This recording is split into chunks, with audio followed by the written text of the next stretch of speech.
Visual Representations for Teaching Boyle's Law Through Scuba Diving by Christy Garvin. Visual representations can be very beneficial. As this slide shows, they can also be overwhelming and confusing if used incorrectly. Scuba diving is an amazing sport, and it contains real-world application for many physics principles, including gas laws. I teach my 4th and 5th grade gifted students about all aspects of diving. However, since they are 9 and 10, the physics laws can be difficult for them. Visual representations can help clarify these laws if they are scientifically accurate, appropriate for the learner, and explained in a clear and thorough manner. In this video, I will discuss the visual representations I use to teach Boyle's Law and to apply it to diving. So what is Boyle's Law? Boyle's Law is a gas law that says for a fixed mass with the temperature held constant, there's an inverse relationship between pressure and volume. In other words, if the pressure increases, the volume decreases, and vice versa. If the pressure is decreased, the volume will increase. It's one of the most important gas laws for scuba divers because the effects of the law can cause decompression sickness, air embolisms, squeezes in the sinuses, ears, or mask.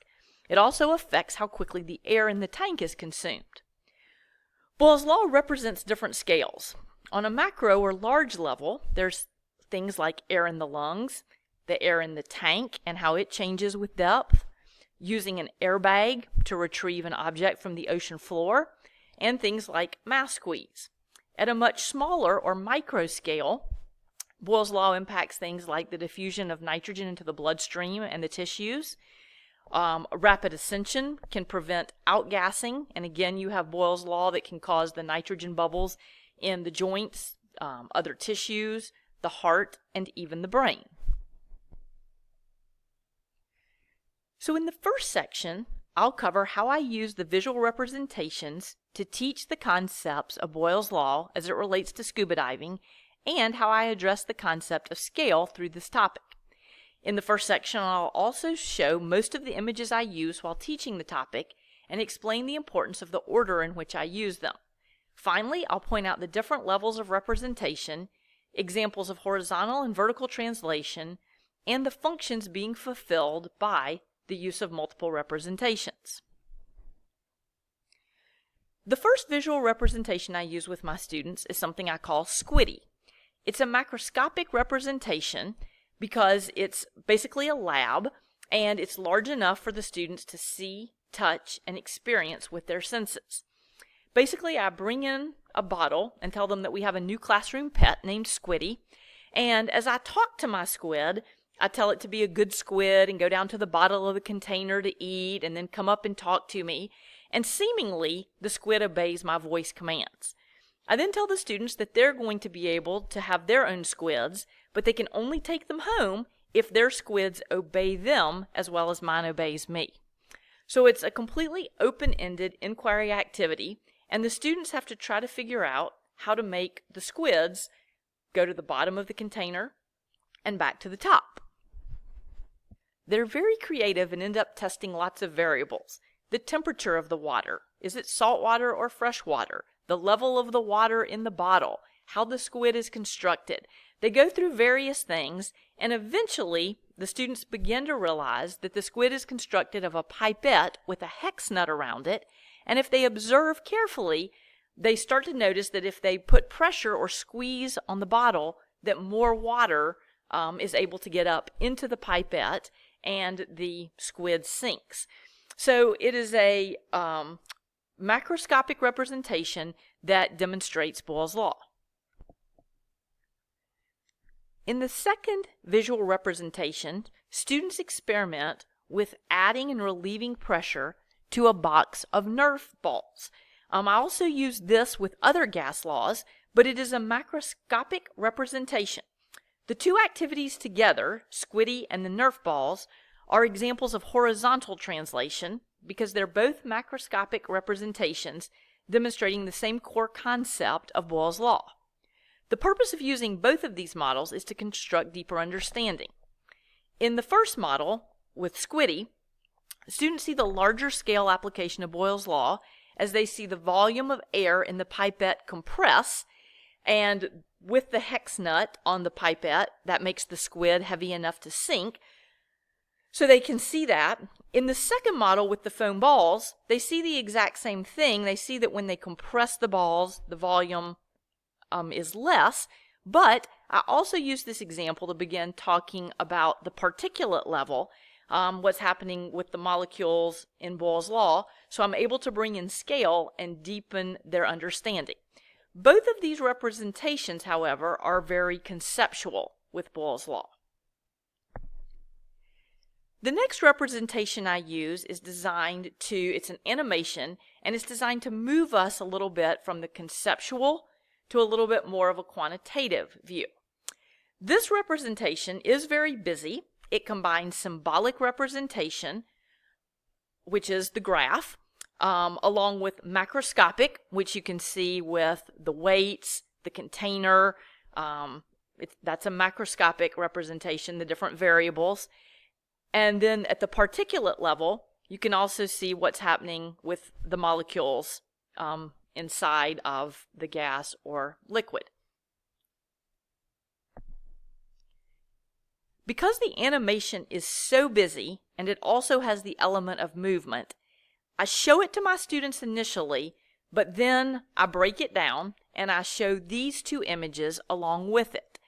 So I show the big one, and then I take it off the screen and show these two images individually. The graph starts off first, and it's a symbolic representation. The experiment shows both the particulate and the macroscopic. There's 3 reasons that I use both of these images with the first animation. The first is complementary roles that support complementary information. The graph shows the mathematical relationship in Boyle's law, while the beakers show more of the physical relationship. So they're both showing different aspects or different information having to do with the law. The images also constrain information by familiarity, because the concept of increasing and decreasing pressure and seeing the volume change is now familiar to the students after they worked with the foam balls. I use that image along with the graph so that they see the familiar and then the unfamiliar of the graph, and they can make connections between the two visual representations. For the same reason, the images also construct deeper understanding by relationship, because I do show these two images at the same time and then I add in the animation. Students can see the relationship of Boyle's law. In this section of instruction, students begin moving from a conceptual understanding of the law to a realization that there is actually a quantifiable relationship. At this point, I introduce the formula and teach the students to work simple Boyle's law problems. The formula is a symbolic representation of the inverse nature of Boyle's law. At this point, students have been introduced to vertical translation because they have seen multiple levels of representation of the same concept. Squiddy and the foam balls were macroscopic. The animation represented symbolic, macroscopic, and particulate. The graph and the formula were both symbolic, and the beakers showed macroscopic and particulate. So when they're learning all about the same concept through different levels of visual representation, that's vertical translation. At this point in our study of Boyle's law, we begin to apply it to scuba diving.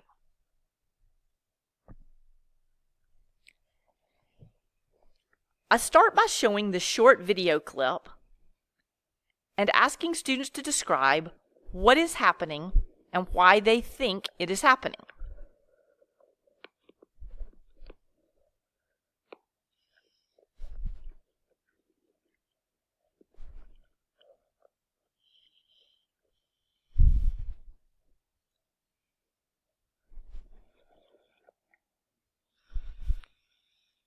I then remind them of Boyle's law and ask if there is anything related to the law that might help them with an explanation. This is a macroscopic representation that shows students something happening in the real world that is related to the law they have just learned.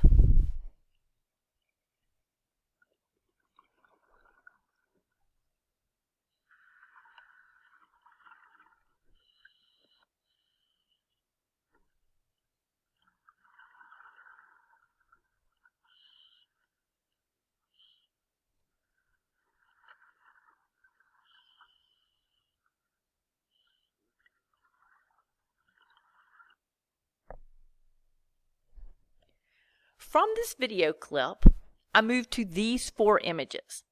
They have symbolic and macroscopic elements, and the chart at the top right that includes density also represents the particulate level.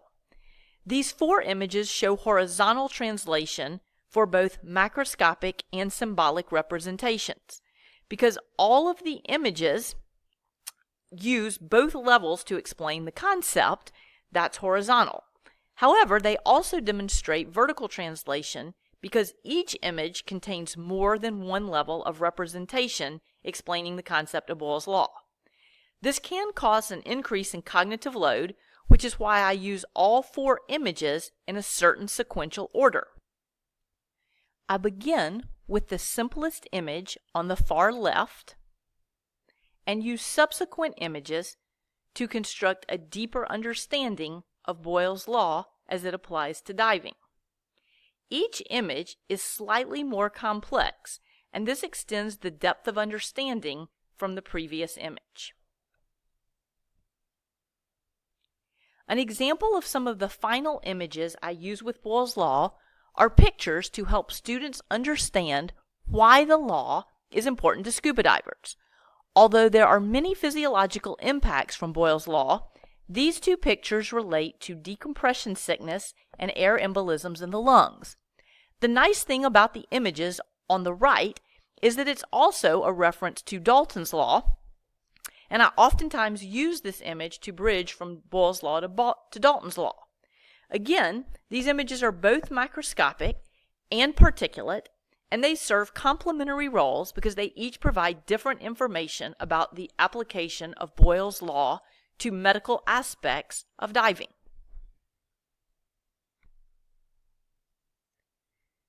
So the first section of the presentation should have demonstrated some of the images I use to teach Boyle's law, the order in which I use them, and how they allow me to address the concept of scale with Boyle's law and diving.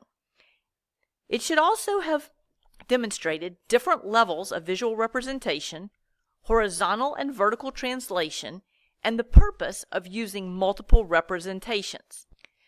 The sequel to this video will contain sections 2 and 3, which specifically will analyze 5 of the images for scientific accuracy and appropriateness for the learner.